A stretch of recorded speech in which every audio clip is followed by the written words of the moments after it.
सिंधुदुर्गातल्या सावंतवाडी शहरात वादळी वाऱ्यासह जोरदार पावसानं थैमान घातलंय।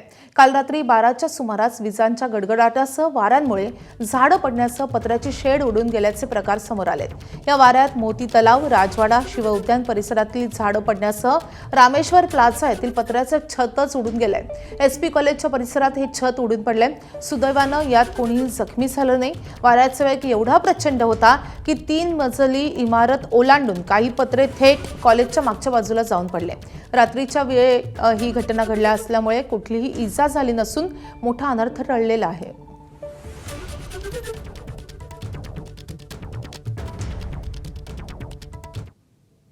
तर सावंतवाडी शहरात झालेल्या या नुकसानीचा आमदार दीपक केसरकरांनी घटनास्थळी जात आढावा घेतलेला आहे आणि नुकसानग्रस्त भागाची पाहणी केली आहे। यावेळी शहरात तब्बल 21 ठिकाणी नुकसान झाल्याची माहिती त्यांनी दिली आहे। याबाबत तहसीलदारांना ताबडतोब पंचनामा करण्याच्या सूचनाही देण्यात आल्या असून भरपाई मिळावी यासाठी मदत करण्याच्या सूचनाही त्यांनी दिल्या आहेत।